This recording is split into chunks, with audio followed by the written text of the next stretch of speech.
Good afternoon, everybody. My name is Mary Louise Winter from the League of Women Voters, and I just have a few technology announcements before we begin the program. If you're joining us in Zoom, please note that your microphone and video cameras have been muted. That helps us improve bandwidth so we're able to project the program with a little more speed. And if you're watching in Facebook, you'll find that there's a little bit of a time delay, but all in all, it's not too severe. We would love it if you would ask questions. If you're in Zoom, you'll see that there's a Q&A feature on the black toolbar toward the bottom of Zoom, or your toolbar may be situated at the top. If you tap on that Q&A button, you'll be able to type in your question, and I'll monitor those and make sure that we get to ask those to Charlisle before we leave. If you're in Facebook, you can put your questions in as posts or comments, and I'll find them over in Facebook and make sure that they get asked. Later on, if you'd like to watch this again or you'd like to recommend it to other people that you know, please know that you can come back to Facebook and watch the video of this live presentation there as a recording, or you can watch it as a YouTube video. And to get to both of those, you can go back to the upcoming events page where you signed up, where you registered for this event today, and use our Facebook or YouTube buttons to go back and watch again. So at this point, I will turn the program over to Charlisle Parish. Well, thank you, Mary Louise. I appreciate your help. This is the first time I've really done a presentation quite like this, and so I want to welcome all of you here. Again, my name is Charlisle Parish. Many of you I think I've already met in previous presentations. And I am a member of the League of Women Voters, Pensacola Bay Area, and I want to welcome um, and thank the Methodist women at the United Methodist Church in Gulf Breeze for having the league back and making this presentation.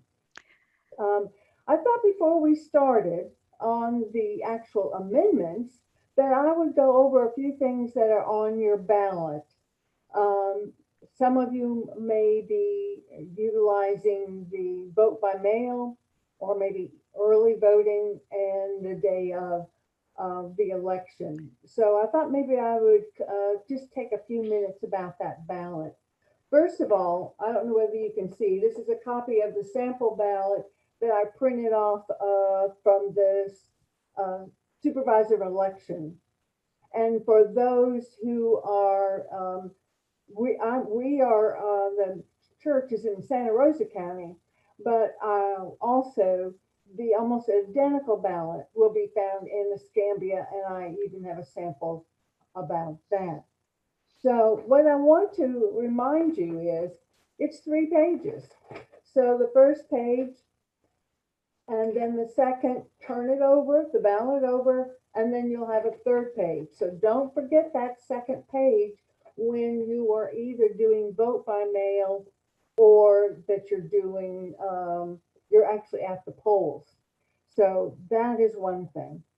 Then the other, and if you want a sample ballot, if you're not not received your vote by mail, you can go to Santa Rosa County if you're in Santa Rosa, and get that. It's at votesantarosa.com, or in Escambia if you're in Escambia listening to us. Then it's escambiavotes.gov, and you can go there giving your name, address, and I think your birth date as ID. Then you'll be able to go and get your sample ballot ahead of time, which I think is very good to be prepared, be ready to vote. The sample ballots will be mailed out to all the registered voters a little bit later, but this will give you a heads up. The ballot nowadays is written in both English and Spanish, guys. So be prepared to see all of the candidates and all of the balloting and everything um, in both languages. So this was our new election law includes the two languages throughout the state. So be prepared for that. Now, what's the format on your ballot? Well, first of all, you're going to see all of the president, vice president candidates, of which there are seven president VP candidates there. It will be listed alphabetically, uh, except for that the current president is always listed first if they are running for reelection, which ours is currently. And then the rest of the six candidates are all alphabetically. So you'll be able to see the ones that you're looking for on that. Then next will come the U.S. Congress.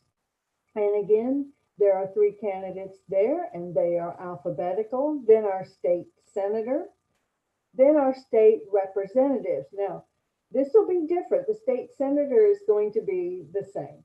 However, depending on your district, will depend on which state senate races that'll be on your ballot. So be looking at that. So maybe your friend who's in a different district will have a little bit different one there.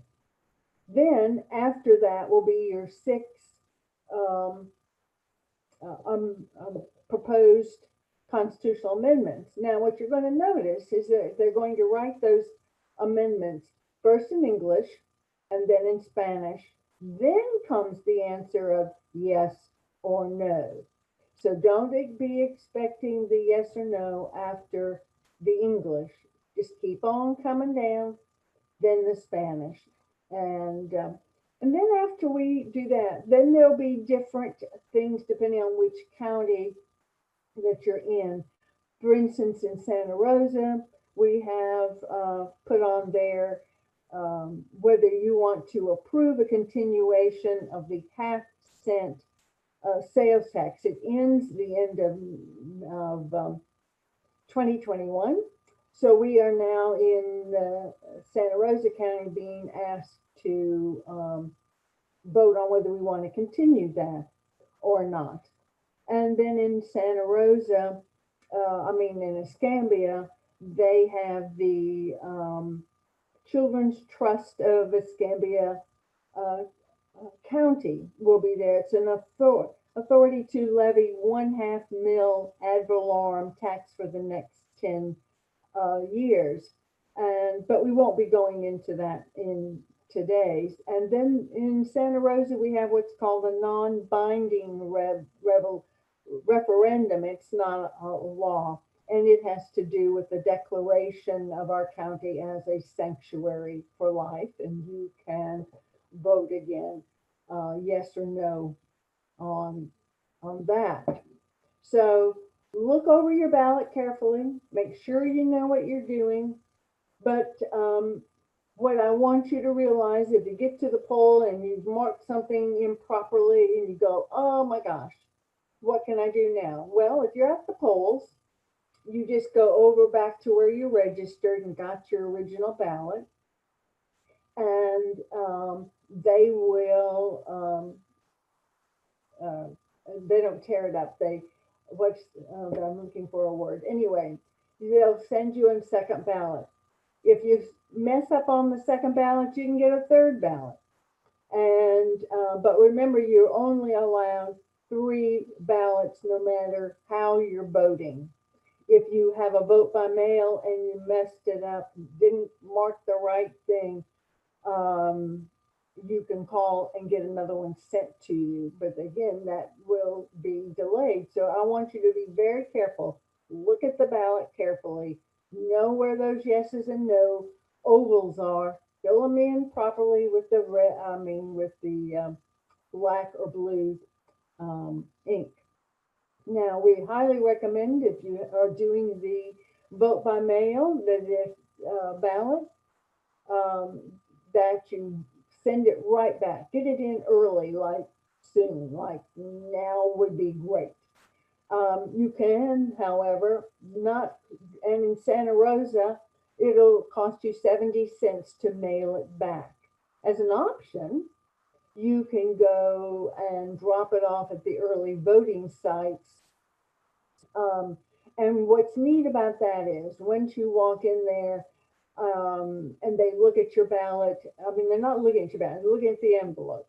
They're going to make sure you've signed and dated it, and then it gets dropped into the lockbox. At the end of the day, the lockbox's ballots are then uh, sent to transported, like we do every election, transported to the main office in Milton every single evening. Um, and that way, if by chance you put it in the envelope and didn't sign it, you have one more chance, because we don't want it to get, if at all possible, to the supervisor of election not completed properly on the back, and you have to go back and get that corrected. In We have some people from Escambia County. You have a postage paid envelope there, but again, don't forget to sign and date. And maybe instead of mailing, you might want to, even though it's been paid for, you might want to drop it off at one of your early voting sites. You can find those early voting sites on the web page for both Escambia and Santa Rosa. We have six early voting sites in Santa Rosa, so you shouldn't have any trouble utilizing one of those. Now, the early voting, when does it start? It starts October the 19th. That's this coming Monday, folks. And it will be in both counties, will start the same day. Um, and it's going to be from um, 7 a.m. to 7 p.m. So, and over the weekend. So, for those people working strange hours, you shouldn't have any trouble finding the polls open. Then, so that's early voting. And then there's the day of election, which is November 3rd. It's always the first Monday. No. Take that back. It's always the first Tuesday after the first Monday in November for our general election. And again, um, that is a 7 a.m. to 7 p.m. day of voting. Now, on that voting day, you cannot turn in your vote by mail ballot on election day at your precinct, because on election day, November 3rd, you're voting at your precinct, not at the places that were made available for early voting. Do remember that if you happen to be a little bit late, anybody in line at 7 p.m. on November 3rd will get a chance to vote. So, folks, from this, we're going to go on, because one of the things that you've asked me to talk about are the what we call proposed amendments, constitutional amendments. And so this year in 2020, we have six of them to consider. Now, I'm going to make the presentation also at the church. I left some of our paper flyers, the guides, that if you didn't pick up one, then you could drop by the United Methodist Church in Gulf Breeze and pick one up. Or throughout the two-county area, we have them scattered in all of the libraries and selected other businesses. And the people that are in the area that are on Meals on Wheels should have gotten a copy of that also, thinking they might do a vote by mail. So if you have any questions or need a guide, let us know. One place I want you to jot down, though, is that might be extremely helpful when selecting the amendments and wanting more is a couple things. Number one, information is on what our League of Women Voters site called vote411.org. It will have information about the amendments. It will also have information about your candidates. We give them questions, and what we put there is the candidate responses. And the League of Women Voters, as a nonpartisan organization, does not support um, or oppose any candidate. So you're not going to see any information about that. Or you can go to our website for the League of Women Voters for Florida, and they also have a very good discussion about the amendment. So it's lwvfl.org/amendments, and you will see the discussion there also. So what I'm going to do, if I do this correctly, let's see. I'm going to now switch over to the slide presentation. And if you have any trouble seeing the slides, let me know, and Mary Louise will help me. So if I'm going to push the button. Oops. Okay. Oh, okay. Can you still can you see those? No, not yet. No. Uh-oh. Okay. Do you Uh, have PowerPoint open? yes, Uh, but When you go to share screen, be sure you pick the PowerPoint presentation out of those choices. um, I thought I had it fixed. Okay, so you hit the green button, and Yeah. now can you see the different things that you might be able to choose? There you go. Now they're up. Okay. You've All right. got it. Oh, You've got good. it. One of these days I'll get used to this Zoom business. All Me righty. too.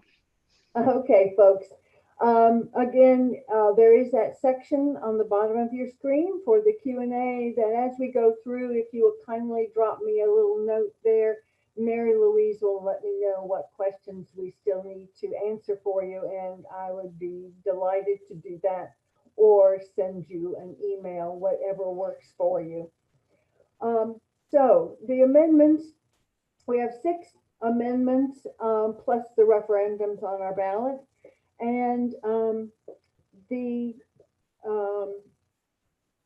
so that's what we're going to go through today. Now let me see if I can get the next slide up. All righty. So the League of Women Voters, I know many of you are familiar with our organization, and we are delighted about that. So if I keep looking down, I'm sorry, but I don't have this all memorized, and so I'm looking at my notes. It was established in 1920, 100 years ago. We've been celebrating all year along with the COVID. And it was formed just prior to the actual ratification of the Amendment 19, which took place in August of 1920, August 18th precisely, and that's when the 19th Amendment came around for us.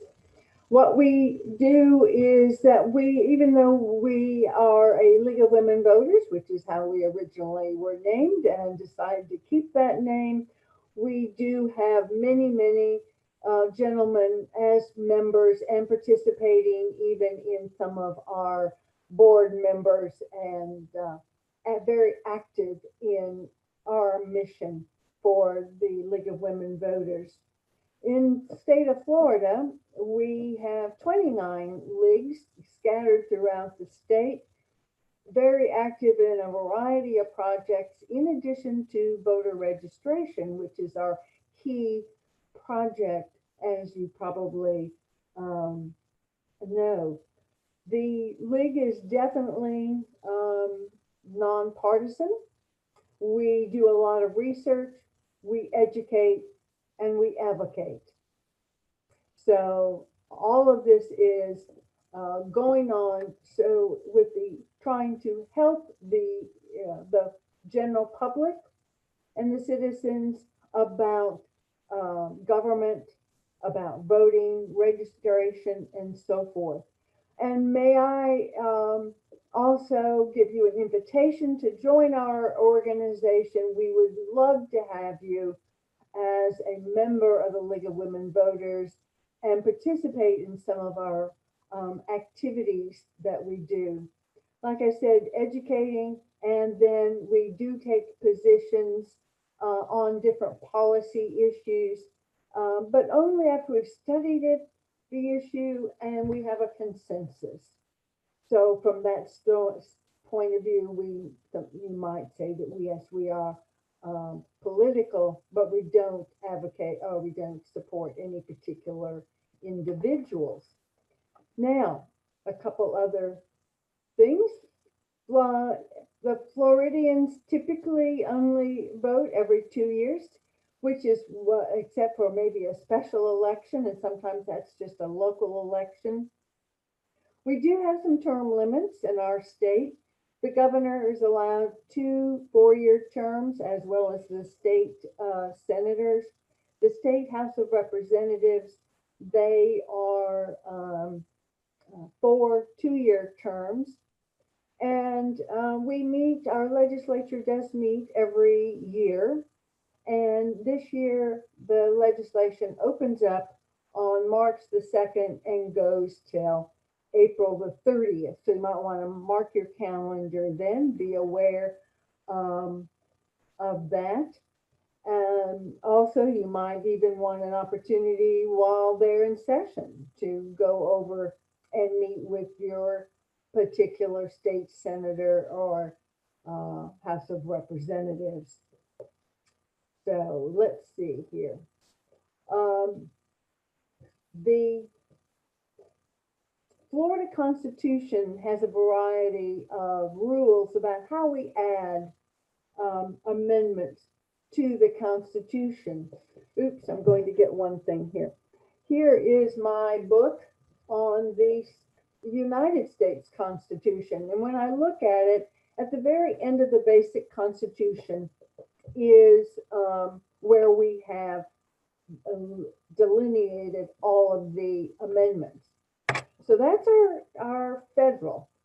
However, in the state, we do things differently. So when we add an amendment to the Constitution, it is embedded in throughout the Constitution. And as we go through, I will tell you where in the Constitution you would find this new amendment if it should pass.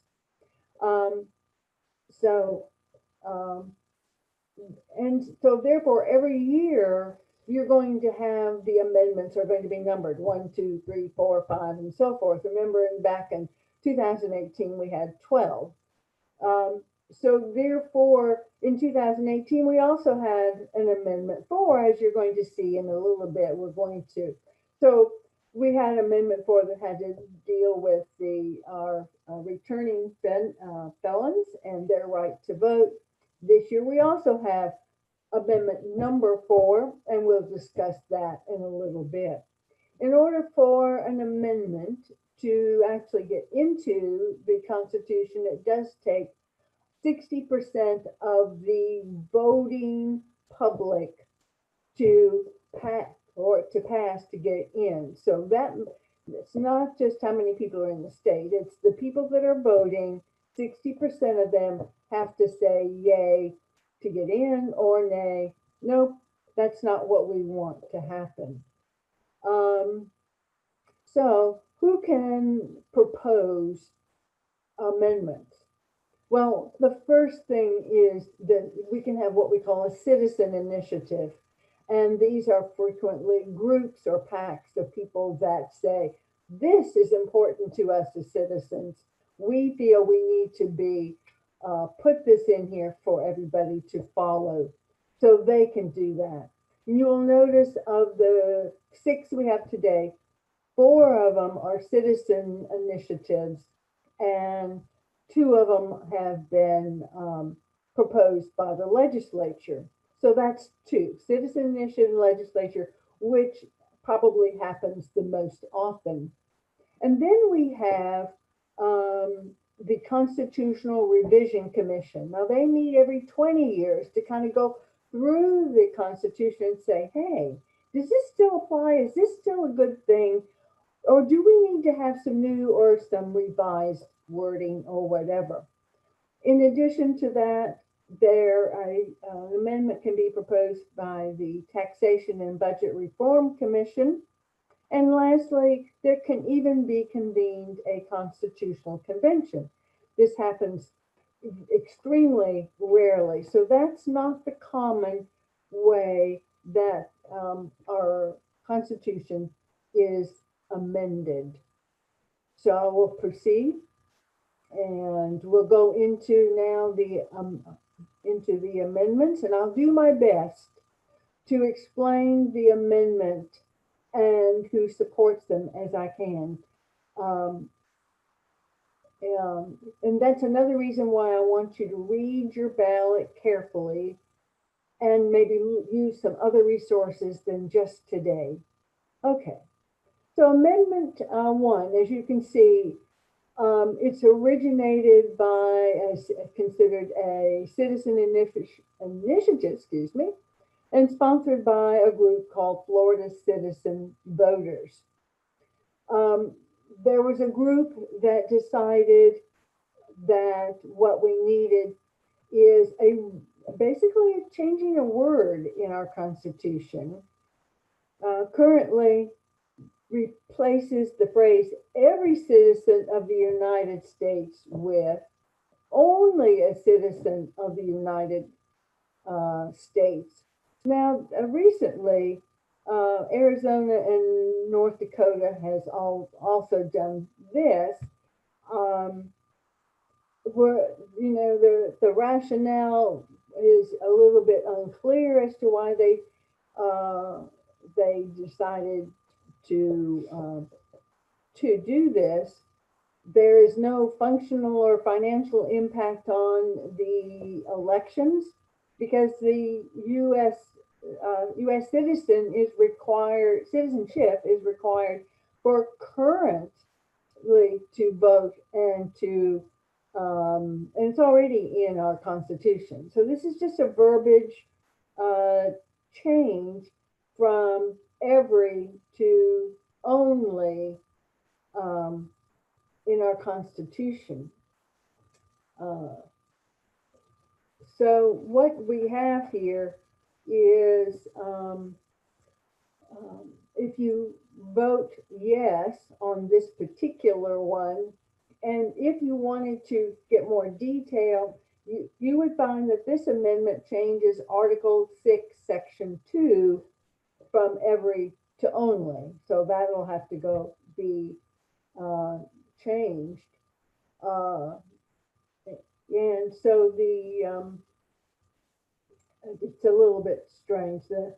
Obviously, we don't allow non-citizens to vote and to have that privilege.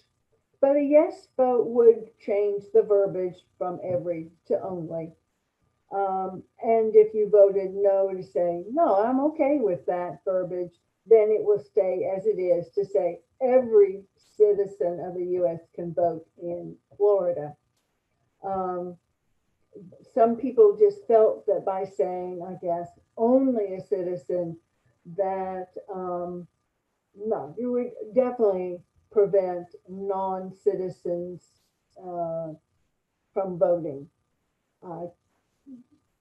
So you will just have to make that decision on whether it's necessary to make such a change.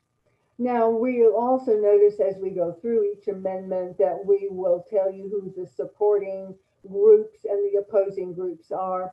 The people that are supporting this is a group who sponsored it called Florida Citizen Voters. And, they raised $2.45 million plus another almost 6 million in-kind contributions to get this on our ballot, to make this verbiage change. That entails paying for, people going out and getting the forms that we have to sign, giving permission for it to get on the ballot. And a lot of times to get on the ballot, they will actually pay people to go around and make sure that the forms are signed. So that's kind of an expensive thing to do, but they did the fundraising. The League of Women Voters votes nay on this one, opposing organizations. They just feel that it's an unnecessary change, that the words as they are now are quite adequate and will not enhance by changing the verbiage. So that is, for you to consider. So I'm going to go on to Amendment 2. Don't forget the questions if you haven't. We'll come back to those.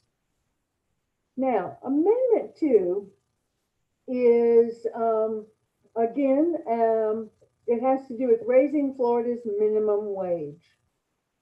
Again, it was a citizen initiative sponsored by an organization called Florida for a Fair Wage. And what it will do is the minimum wage as of September 30th of 2021 will automatically go up to $10 an hour. Currently, the minimum wage is $8.56 an hour. And then what we'll do is every year thereafter, it will go up by $1. And so that by 2026, it will be up to $15 an hour. And there have been many organizations such as Target, McDonald's, Costco, who have already raised beyond that amount. Oh, and then I forgot to mention that after 2026, then the wage will increase by the annual rate of inflation. So it starts at 10 next September, goes up every $1 till it gets to 15, and then after that it will go up to by the rate of inflation. Now, Florida, like I said, is currently at $8.56 an hour, and that makes somebody working full-time worker making approximately only $17,800, which is hardly a working wage. Trying to pay all your bills, your housing, your gas for the car, your groceries, your hospital, medical bills, and so forth. So it was felt that that we needed these lower wage folks to have an increase now. It has been forever since they have had an increase, and it definitely does affect specifically where we see the lower wage worker or more typically under 25, frequently female, and people of color. So to give more people an opportunity for that, then for them to have a better situation. This will also then affect Article 10, Section 24 will have to be altered. And the Florida Fair Wage folks, spent over $5 million getting this constitutional amendment to us. Now, so this is what we're asking, you're going to be asked to do. Now remember, when you look at it on your ballot, it's English first, then Spanish, and then your yes or no and you fill that oval in. So if you voted yes, it would allow minimum wage um, workers to have by 2026 up to $15 an hour, which will give them a much better um, opportunity to take care of themselves um, um, their families that they are supporting. A no vote would say no. We think that the 856, keeping the labor costs at the current levels, is just adequate. It's okay. We can do that. Um, there have been some argument about whether there is going to be job cuts because of this. Work obviously owners of businesses are going to have to look at their budgets. They're going to have to look at their benefits and so forth. And but now as it is, we are not giving these people much of a benefit to start at this level. And if that's all they make at many of these jobs, can you only look at that and consider um, that? Now there are different formulas for people that are tipped, who get most of their wages by tips. Their minimum wage is not the what did I say, 56. It's $5.54. So there are different formulas that will be um, affecting them. Um, we hope that by the time it gets up to the 15, we'll take people out of the poverty level and put them in a position so that by 2026, they're going to be in a much better state and therefore more buying power. If they have more money, they will be able to buy more goods and services, plus take care of the family with food, housing, medical, and so forth. Um, it will probably have to ask by going up, the businesses to relook at their budgets and, but maybe there'll be more people actually out there being able to buy their products also. So that's another way of looking at it. So there shouldn't be any major um, detrimental effects to the job growth um, because people will have just that little extra and maybe even enough for a tad of savings or something for those times when we have a hurricane or such, and they'll need those little extra um, amounts. So the no vote will keep it like it is, with people maybe staying therefore in poverty. So it's something to be thinking about and how you want to do that.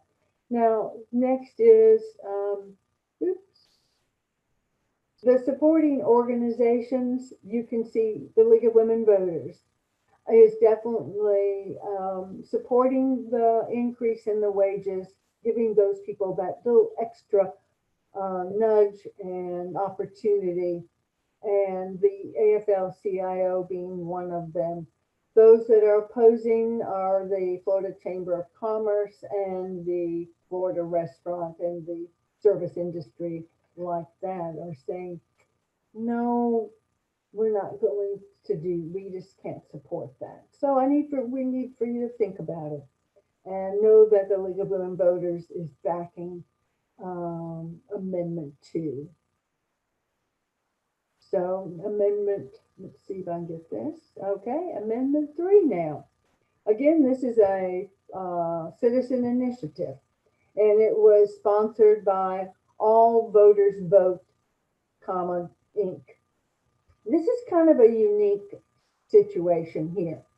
What we're saying is that many of our people who vote right now, we are a closed primary state.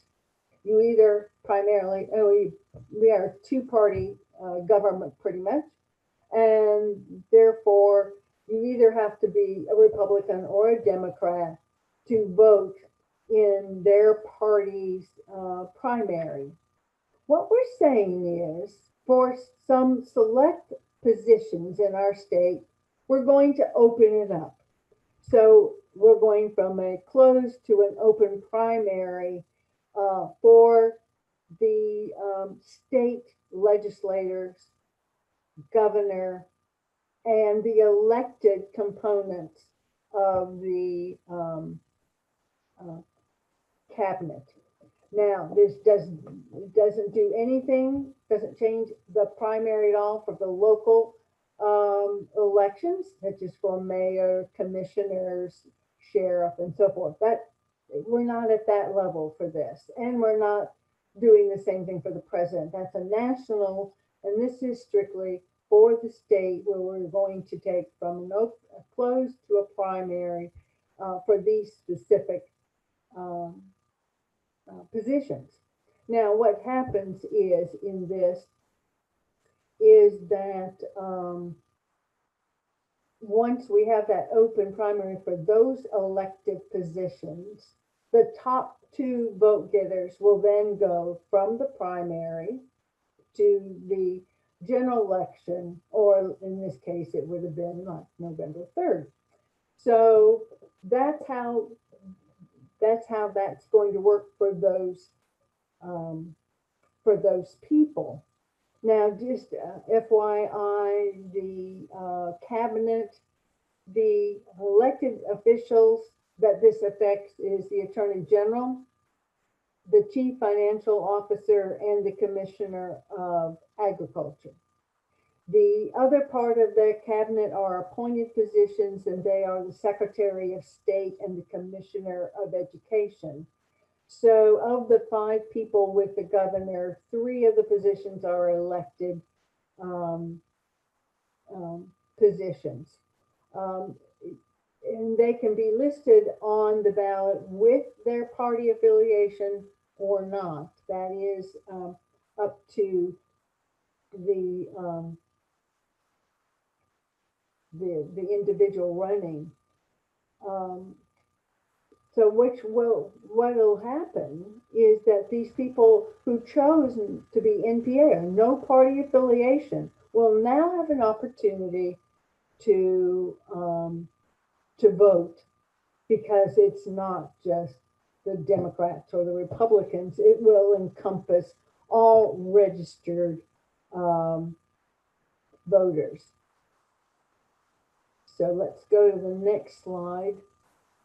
So as you can see, then all voters will be able to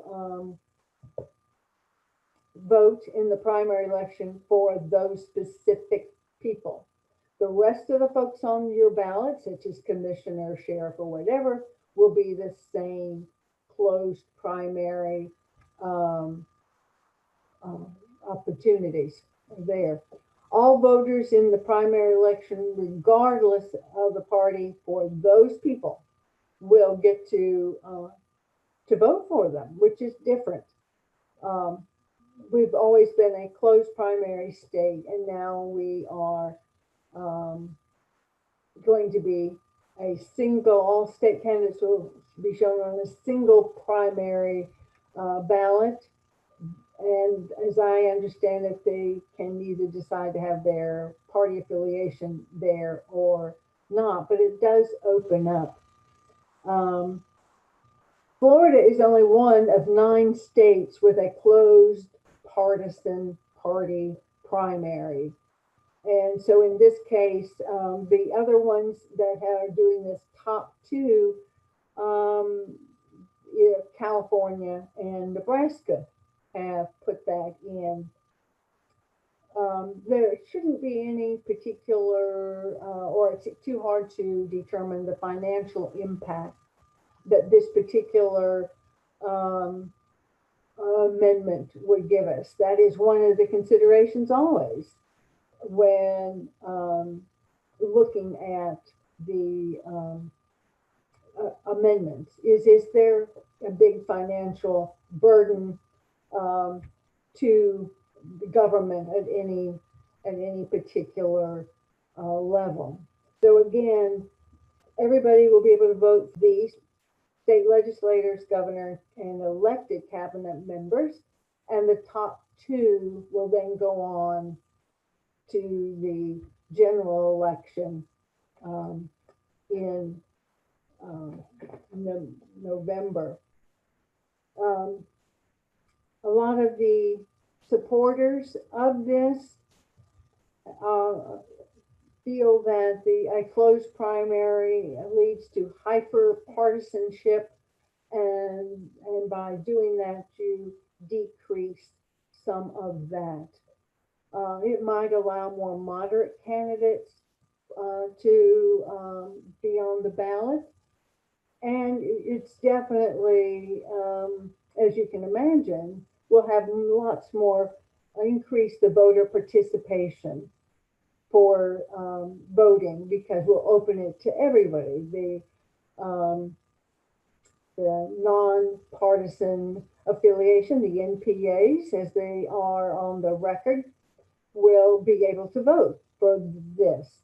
They won't be able to vote, though, on the down ballot, meaning the commissioners, sheriff, and so forth. That doesn't apply to this. This is very specific.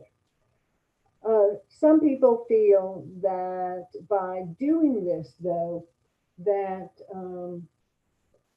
it might make it harder for some non-white candidates to actually get on the November ballot by doing this.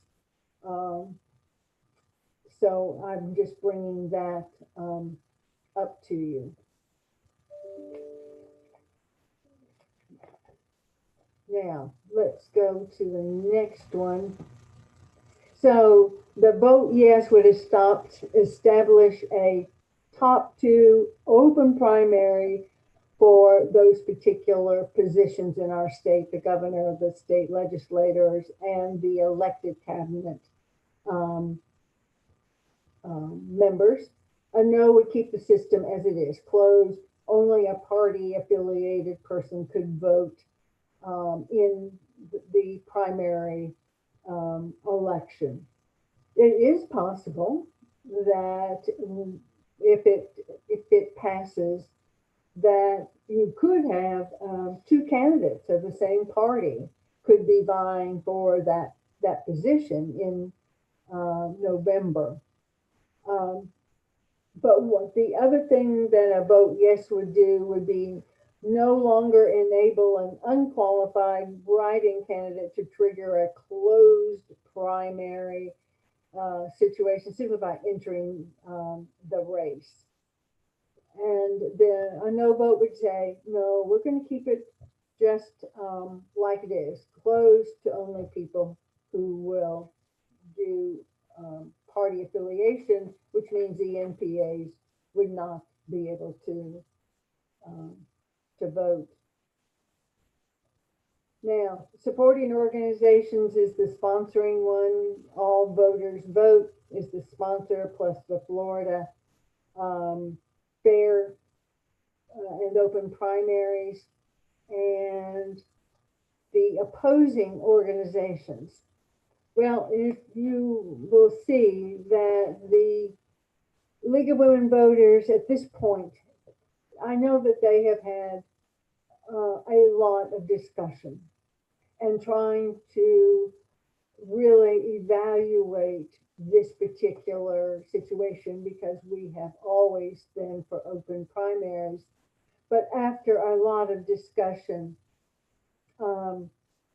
it was decided not to oppose this particular amendment, because they did not want the top two um, um, candidates to be a situation. They would like a total more open primary and not this top two method of selecting the candidates. As you can see, the wide variety of groups that have said No, and I would have to assume to some degree they might be following the same um, maybe a rationale that the league has, and you'll see there that the Democratic Party, ACLU, and so forth have said no. This mechanism of open primary is not what we want to support at this time.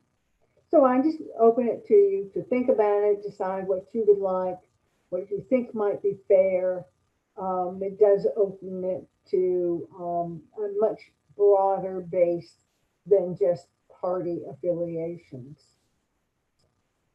Um, so that's Amendment 3. Okay, we've got a total of 6. So the next one is number 4. And but not to be confused, you may have been reading a lot about Amendment 4, and it has to do a lot with the last year, 2018, when we all voted for Amendment 4 there, and where we were giving the returning citizens, the felons, the right to vote once they have completed their requirements. So this is amendment number 4, and in 2022 we may have another amendment number 4 because it's just numbered sequentially every time and then placed into the Constitution. So I'm still only on 4, and I know it's a little bit long. This was again a citizens initiative with Keep Our Constitution Clean, but this is unique. In the past, we've been presented with these amendments. We pass them or don't, and if they pass, they're immediately put in to our Constitution. Well, what this group has done is saying, well, maybe not. So what they're saying, asking you to approve, is that it will take us, we citizens, 2 elected terms, 2 consecutive general elections before an amendment can be put in our Constitution. Meaning, if I voted yes today on something I wanted, I would be voting on it again 2 years down the road. Which by that time, how much more money has been spent and donated to keep it in front of everybody? If it's important enough to go on to the Constitution, isn't it important enough to go now? So what has been said is that one of the reasons that they even brought it up to us was that they were trying to avoid what they said was whimsical amendments. Yes, if you remember, about 30 years ago, we do have in the constitutional amendment that says how much room a pig can have in their surroundings. Well, we don't do that anymore. We don't have, so I think that they are, but they brought this to us to say, if you will say yes to this, then it's going to take not only today to say yes, but we'll come back to you the same way, and we're going to make you vote on it again. And by that time, maybe, life has changed. If it's important enough to put in the Constitution, it's important enough to put in the Constitution, essentially. But they're saying, no, maybe not. Let's wait. So it does take 60% again of us who are voting to approve or say no. We need to rethink this, and we're going to come back to you in 2 years. So that's what we're asking you to do, and we feel that it greatly increases the difficulty for voters to have a direct response and direct participation in our democracy if this should pass. So let's go on, because this is what we currently are doing. Citizens Initiative is, it qualifies, it's gone through to the gotten all of the forms signed, gone to the Supreme Court. They say yes, it's perfectly fine, goes on our ballot. Amendment is rejected, okay, or it's approved by 60% of the voters, the people who are voting, and it's added to the Constitution. What this would do would be what the section in blue, whereas we go through the same thing, but and the voters say, "Yep, we want that." But then it has to be placed on the ballot 2 years from now again for the voters to either reject it or to say, "Yes, we told you we wanted it," and then it's added. So this will be amended to sections 5 and 7, Articles 9. Um, and it will probably, it already takes hundreds of thousands of signatures and money and lots of money to get on the ballot because it has to go to the Supreme Court. Then it has to be passed by 60% of us who are voting. And so I will tell you, so this is, if you voted yes, that then it will say all of them from now on, whether it's a citizens initiative or by the a legislature, it's all the same. It'll have to come back in 2 years, or a no says no. 1 year, we vote now, we say yay, and it gets in the Constitution, or we say no, and it's out.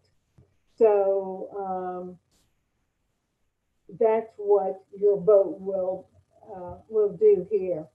And then, and these are the people that are supporting or opposing. And as you can see, that the League of Women Voters is definitely not supporting this. They feel that we, the voters, should have a right to read the amendment and say yay or nay now and be a part of the whole democracy.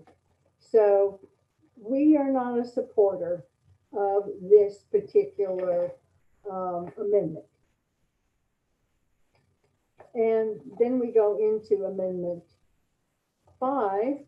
And this has been originated in the Florida legislature. Remember, I said that was one of the groups that could do that. And we have the Homestead Exemption. And right now, it extends the period for transferring your homestead benefit exemption to a new home, and then it extends it from 2 to 3 years. We've added a year then to take effect. It will take effect right away if we should pass that. One of the concerns and why they brought it up was that some people who buy a house late in the year don't maybe have a full 2 years to make that transfer to their new home, and this would give them that extra time period to do that. But remember, with the exemptions, then our tax base in our counties also is not as much. So that gives it, that's an extra year. We don't have those additional revenues that we have. So that is a concern. Okay, I'm looking at the slides. Okay, let's go on. So a vote would extend it from 2 years that we have now to 3 years. And if you voted no, you would retain our current 2 year time period from transferring that exemption from one home to the second home. So that is, that would put then more money into supposedly our budgets for the counties for roads and schools and so forth. And the people that are supporting is the Florida legislature. The League of Women Voters is not supporting it, but one of the main reasons they are not is that their philosophy is one where they do not feel that tax information should be into the Constitution. And this would be placing it into the Constitution about the homestead exemption. So you can look at that and think about that one. And the last one that we're going to do is Amendment 6. Again, it's Florida legislature. And what they have done, they are asking us to, um, currently, the uh, dis, when the um, combat veteran that had disabilities and so forth, when they die, the homestead property tax discount does not continue. And so what they are asking us to do is to consider allowing the existing homestead property tax discount for the surviving spouse, and until that spouse either remarries, sells the house, or disposes of the property in some format. So that will be an addition, and therefore, if that should pass, and we have that property discount, then again, that's that list taxes that our communities would have. Right now, once the veteran dies, then that exemption goes away for that surviving um, spouse.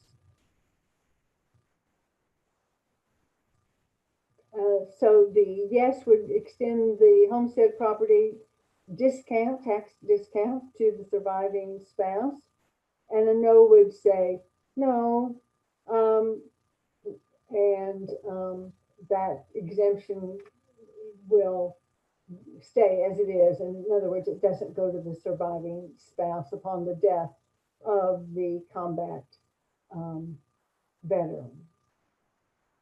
The supporting group is the legislature and the women voters for the same reason. They don't feel that tax things should be should be in our Constitution. If it's in the Constitution about the taxes, if we have a major emergency, then they can't change things if we need to tax people or whatever. So, therefore, they are not supporting this from that point of view.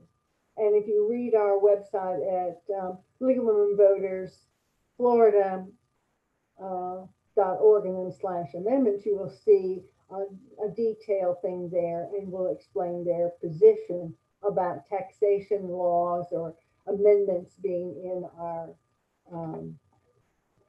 Constitution. So, folks, that is all of the amendments we have to worry about this year. Just a couple things that are on here, and that is the dates.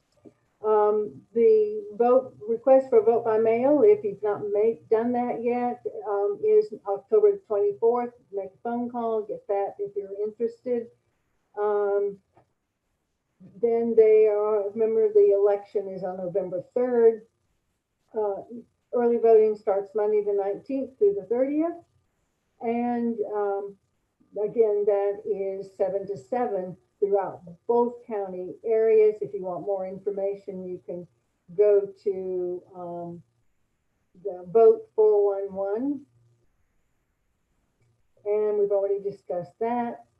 We just want you desperately, when you've got your ballot in hand, whether it's vote by mail, early voting, or the day of, that you know what you're doing.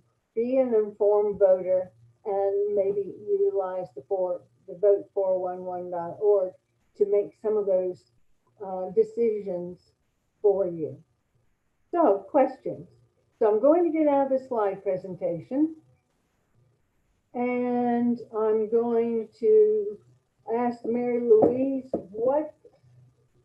do we have any questions that we would like Yes. to address before we end today's Yes, session? we do have a few. Okay, I'll just go through them in the order that they were received. okay. Someone would like to know if it is imperative that you put 70 cents on your mail-in ballot. When I got in Santa Rosa, it says there's a little bright pink piece of paper that came in my vote by mail ballot that it specifically says 70 cents. Okay. So the answer would be yes. No, this is because it's essentially 3 pages, so it's Right. heavier. It is, So and it's heavy paper, isn't it, the it is, ballot? it's heavy paper. So in a Santa Rosa, it is 70 cents, or if you're doing vote by mail, you might want to forego the mail and drop it off at the early voting sites. But don't wait till the election on November 3rd. Okay, what else? Okay. Next question. Were Yeah. there any groups for Amendment 3? Oh, just a minute. Let me go to my cheat sheet and I'll look for quickly Amendment 3. Let's see. Here we go. Amendment 3, the um, supporting ones for that is the All Voters Vote. They are the ones that sponsored it. And the people that are against it, remember, that's the one talking about the two people, the primary that would win. Okay. Then some of the people that are opposed, League is opposed. The AFL-CIO, Democratic Party, NAACP is opposed. So yes, there are several groups that are opposed to that particular form of changing from a closed to an open primary system. Okay. And the third question, are you going to discuss the Declaration of Sanctuary for Life? No. um, I had not planned to do that. It's a referendum. It's whether people feel that that's a designation that they want our county to have. It's not a law or anything like that. And so I had not planned to mention it. It is on our ballot, and you can decide whether that's a kind of designation that you would like for our county uh, um, to have. I know that there's several articles, and I'm sure if you're Santa Rosa, you might want to look in the Gulf Breeze News or the Navarre Press. I'm sure that they have articles concerning that. Okay. What else? And those are all the questions. Audience, any more questions? Last chance to get your questions answered for today. It doesn't appear that there are, Charlisle. Well, that's just fine. Do know that if something comes up, you can contact us at the League of Women Voters. You can send us an email, give us a holler, and one of us will be back to you as quickly as possible. I do hope that you have gained some information and maybe feel a little bit more prepared when completing that ballot vote.